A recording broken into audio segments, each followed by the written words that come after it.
आज करवा चौथ का व्रत है।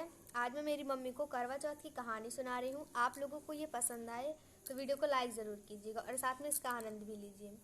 एक साहूकार था, उसके 7 बेटे थे और एक बेटी थी। वह सातों भाइयों की प्यारी बहन थी। एक साथ ही बैठकर खाना खाते थे। एक दिन कार्तिक की चौथ आई तो उसकी बहन ने करवा चौथ का व्रत रखा। सारे भाई भोजन करने आए और अपनी बहन से बोले, आ बहन तू भी खाना खा ले। उसकी माँ बोली, आज यह खाना नहीं खाएगी, इसका करवा चौथ का व्रत है, जब चांद निकलेगा तभी खाना खाएगी। तो उसके भाइयों ने छल कपट से जंगल में आग जलाकर छल्ली में से चांद दिखा दिया।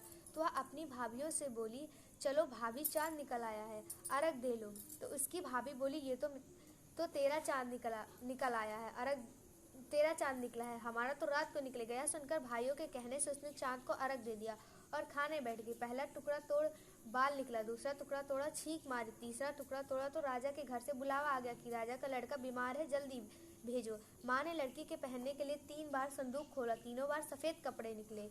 तब उसको सफ़ेद कपड़े पहनाकर ही ससुराल भेज दिया। और माँ ने लड़की के पल्ले में एक सोने का सिक्का बांध दिया और बोली, रास्ते में जो भी मिले पैर पड़ती जाइयो, जो तुझे सुहाग की आशीष दे उसे सोने का सिक्का दे देना और पल्ले को गांठ लगा लेना। अब उस रास्ते में जो कोई भी मिला सबके पैर पड़ी, पर किसी ने उसे सुहाग की आशीष नहीं दी। अब वह ससुराल में आई तो दरवाजे पर छोटी ननद खड़ी थी। वह उसके पैर पड़ी तो ननद बोली, सीली हो, सपूती हो, 7 बेटों की माँ हो, मेरे भाई को सुख दे। अब उसने सोने का सिक्का ननद को देकर पल्ले को गांठ मार ली। उसके बाद वह अंदर आई, आकर देखा कि उसका पति मरा पड़ा है। अब वह उसे लेकर एक कोठरी में पड़ी रही। 1 साल तक उसकी सेवा करी। उसकी सास बांदी के हाथ बची खुची रोटी भेज देती। इस प्रकार उसने अपने पति की सेवा करते करते 1 साल हो गया। करवा चौथ का व्रत आया। सारी पड़ोसियों ने नहा धोकर करवा चौथ का व्रत रखा। सबने सिर धोकर हाथों में मेहंदी लगाई, चूड़ियाँ पहनी।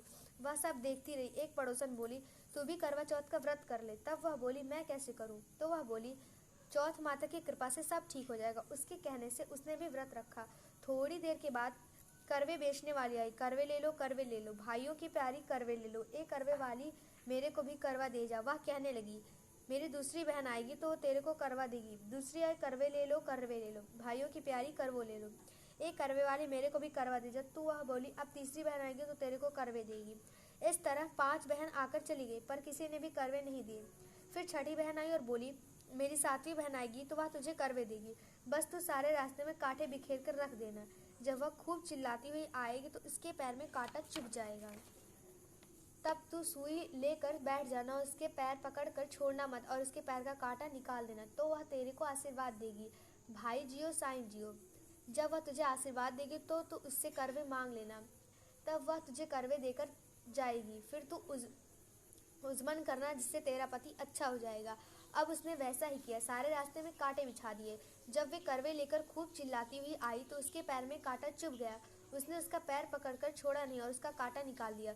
तो उसने आशीर्वाद दिया। तब वह बोली, जब तूने मुझे आशीर्वाद दिया है तो करवे भी देकर जा। तो वह बोली, तूने जो मुझे ठग लिया है। यह कहकर उसने उसे करवे दे दिए। अब करवे लेकर उसने उजमन की तैयारी की, व्रत रखा।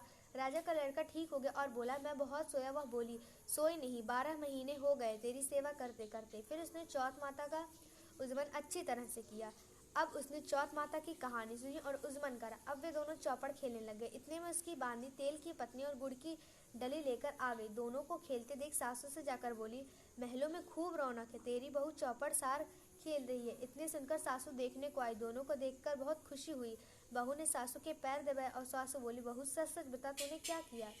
उसने सारा हाल अपनी सासू को बताया तो राजा ने सारे शहर में ढिंढोरा पिटवाया कि अपनी पति की जीवन सुरक्षा के लिए सब बहनें करवा चौथ का व्रत रखे। पहले करवे को अपने पीहर में जाकर उजमन करे। हे चौथ माता, जैसे राजा के लड़के को जीवन दान दिया वैसे सब किसी को देना।